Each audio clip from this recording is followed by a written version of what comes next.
Hey guys, welcome to another episode of Coast to Coast Lifestyles with me, Cassie Webb on the Mississippi Gulf Coast, and Heather over in the East Seattle area. And we have a super fun episode we're really excited about. We hinted at it a few weeks ago.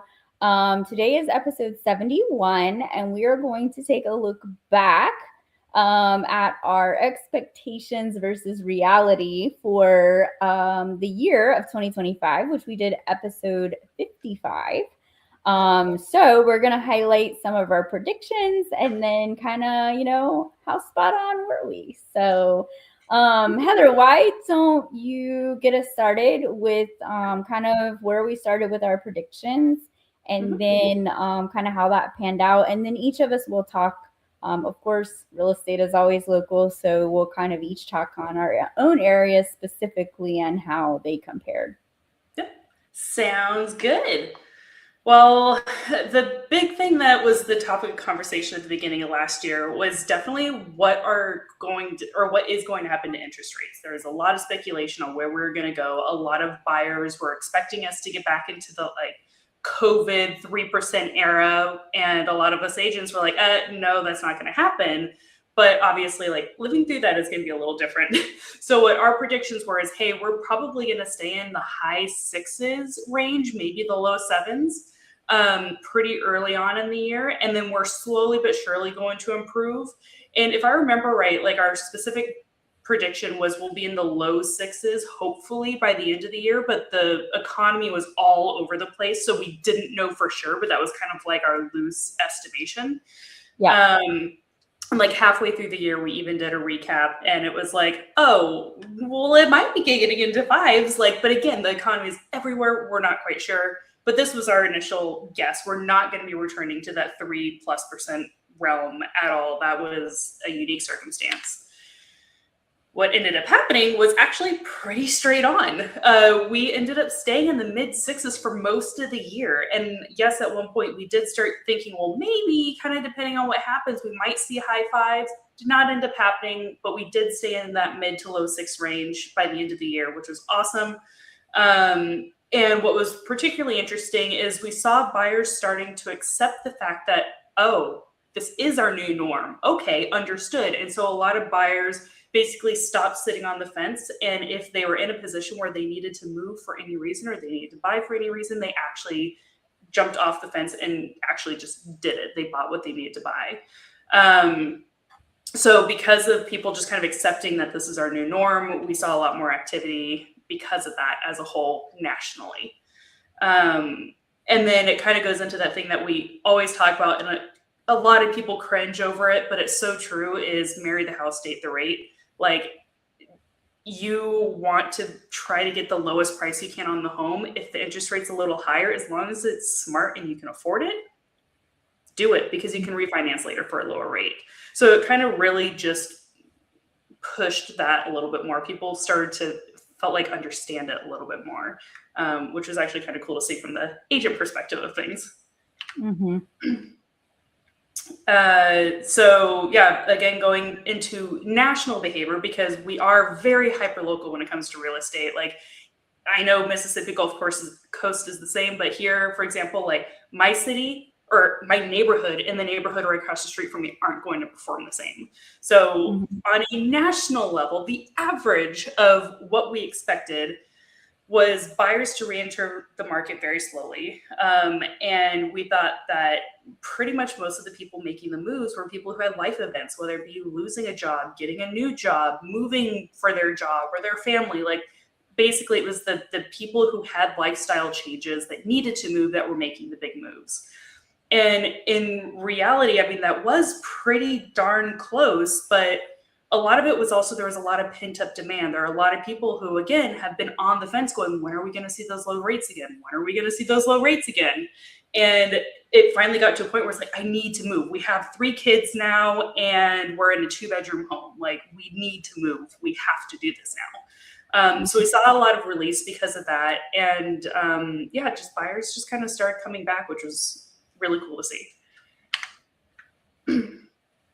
Now, for my area specifically, Seattle's east side, what ended up happening is we are very, very tech focused around here. We have a lot of the big tech. We have Amazon, we have Microsoft, we have Google's cloud over here. We have so much tech I can't even think off the top of my head. Anyways, but because of tech, a lot of people after COVID were like, oh, we're going to be work from home all the time. And this last year, specifically back about this time last year, we started seeing a lot of those tech companies saying, no, that's not the case. Like, we're actually going to start requiring people to come back into work slowly but surely over the course of the year. And so that really made not as big of a push as we expected, but it did end up making a push into the activity, because we saw people who moved to Eastern Washington, or we saw people who moved over an hour away from their office that now kind of had to get closer because they didn't want to commute an hour and a half each way with traffic. So that ended up making a big difference, especially in the areas that were very close to those headquarters. We just saw a lot more activity in those areas for buyers. So again, commute-friendly areas saw the most action as well. So for those who know the Washington area, like Issaquah and Sammamish and those types of areas, Kirkland saw a lot of that activity. But when you're looking more at like North Bend or just further out, like you didn't see nearly as much traffic, mostly at the beginning of last year. And then even then, again, it's a hyper like market. So you have literally one neighborhood, you'll see multiple offers with it going 5% over list price. And then you'll have the next neighborhood over that's like 2 years older, and yet they're seeing crickets. And it is just really interesting how we're literally seeing just teeny tiny individual pockets. You'll have two identical homes and that are in the same neighborhood, and you'll see one go multiple offers and one just sit there. So it was really just interesting kind of seeing how things shifted throughout the year. And again, the tech companies are really the ones who drove that behavior. Yes. Well, y'all got Bill Gates and Jeff Bezos over there. So. Yeah, exactly. Well, Bezos decided to move away, but we do still have like the Bill Gates of the world and all that for sure.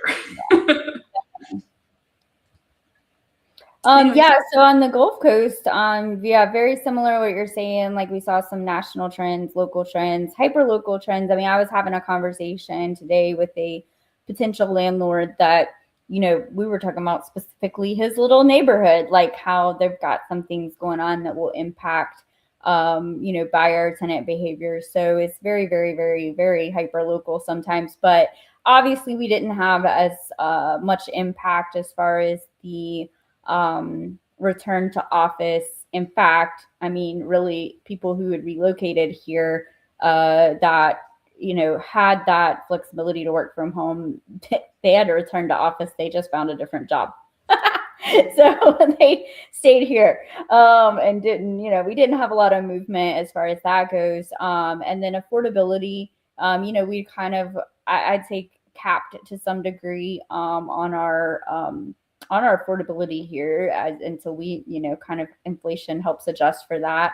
We did have military and lifestyle moves. Of course, we have a strong military presence. So we always have people PCSing in and out and things like that. And then investor activity.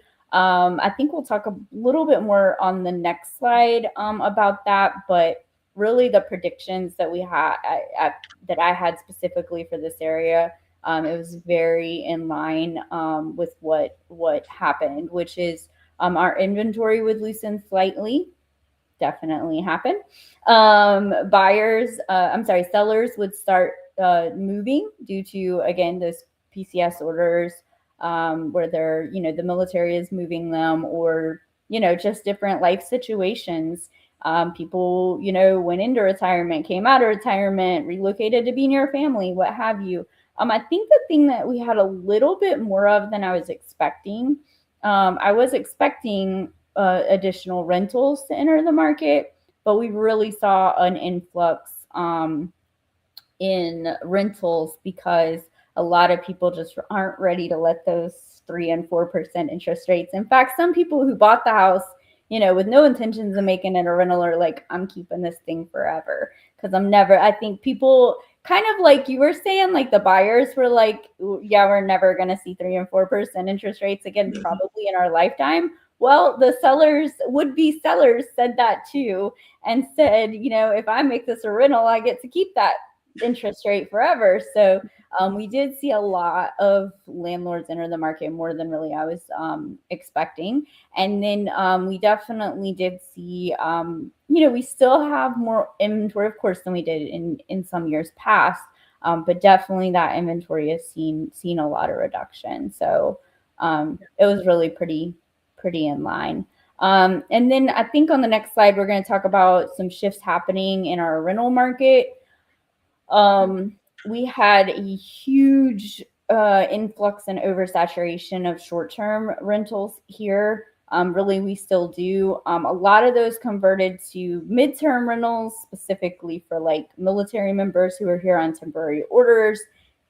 So that market, for the first time that I recall ever, became a little oversaturated. And then some of them converted to long-term rentals or just went ahead and cashed out of the property or moved it to a different investment strategy.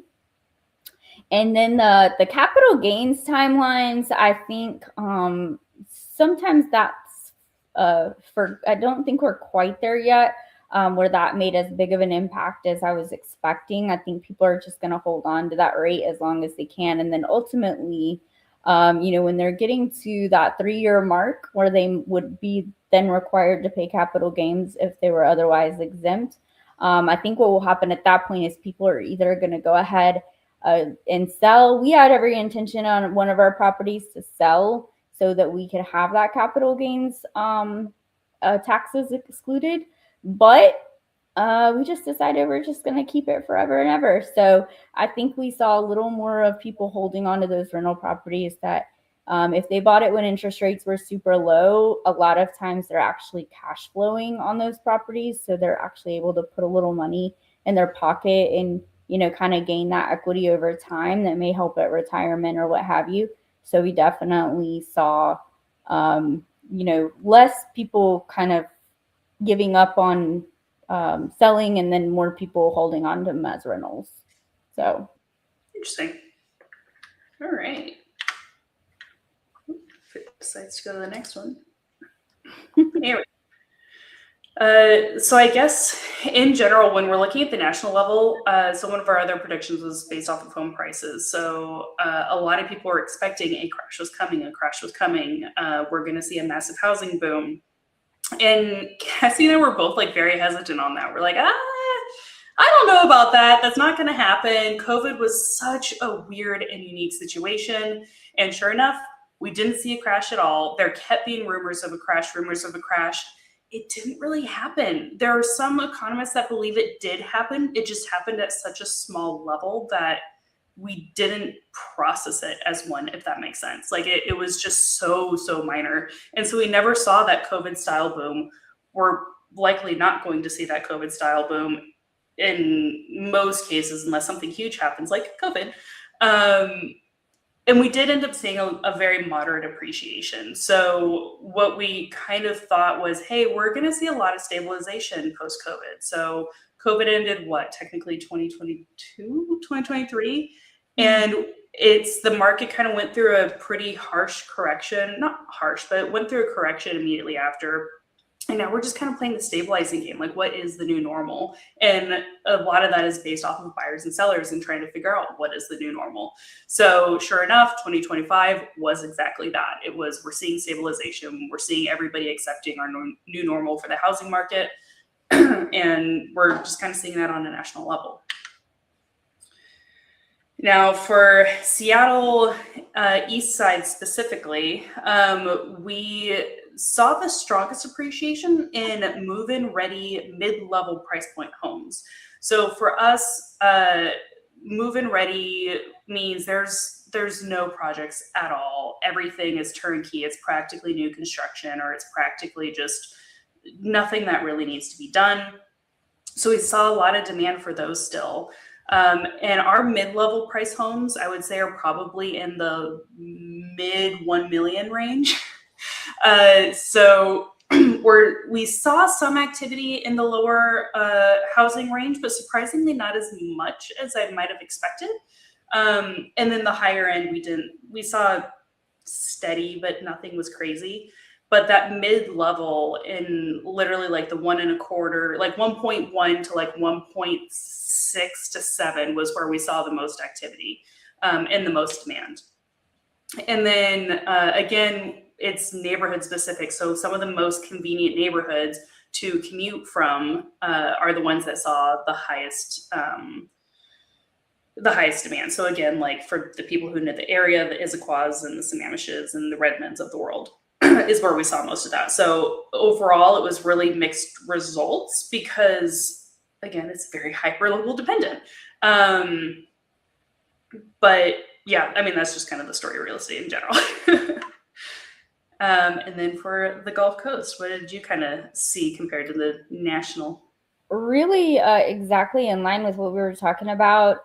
Predictions, flat to modest growth, 2 to 3%. Pretty in line with what we saw. The insurance and additional insurance and interest and things had kind of kept our prices for a little bit, aside from maybe some, keep in place with inflation. And so no big crashes, no big booms. The stability, kind of a normalizing year was the predictions, and that was really pretty much exactly what we saw. So no, it's funny how we seem to kind of know what we're talking about, huh? Yeah, I know. I was like, I think we missed our calling as economists, She literally just said that right before we went live. Perfect. Yeah. Oh man. Yeah, and so when we look at the market timing in general, so our prediction was, hey, we're probably going to have a pretty early start. And I don't know how it is with you, but at least for us, historically, our housing market starts taking off around the Super Bowl timeframe, so like around now, basically. But the last few years post-COVID, we were seeing it like January 1st, things are blowing up. This is actually, and this is probably more for another video, but this year is the first year we've really seen it go back to the historical. Like we've seen a steady increase, but like now that Super Bowl's about to happen, we're starting to see the actual increase, which is interesting. But yeah, so the expectations and the reality for last year were, hey, January, February, we're going. The start of the new year, we're on. And that seemed to be pretty darn accurate.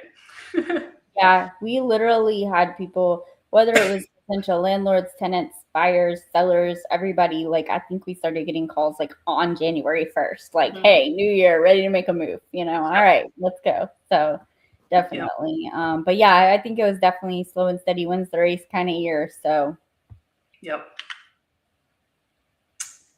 Oh man. So yeah, biggest lessons. Kind of what we've already talked about multiple times is no, the market didn't crash. That was everybody else's expectation. We were like, nope, not going to happen. And the market just kind of continued to normalize. Again, find the new normal.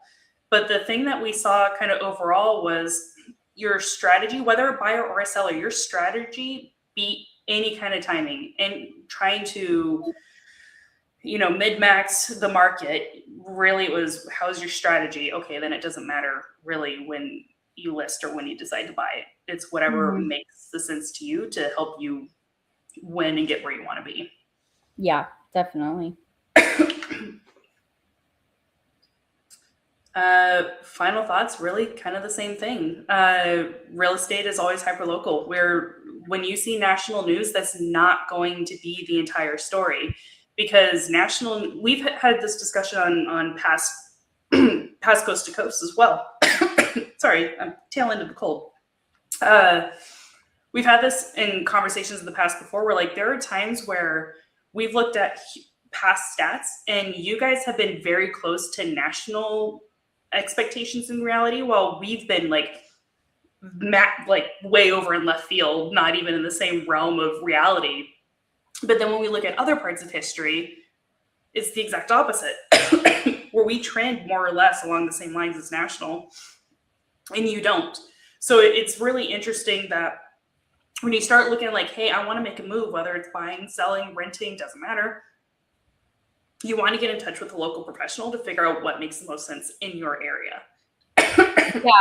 I would say really that last sentence is my absolute favorite. And I think we literally said this in episode 55 in our predictions for 2025 was, basically you need to revolve your decision around your life and where you're at right now and what your goals are, and not try to time the market. And in fact, I think last year I even had mentioned, people are like, is now a good time to buy? Is now a good time to sell? Whatever, rent, get a rental, whatever.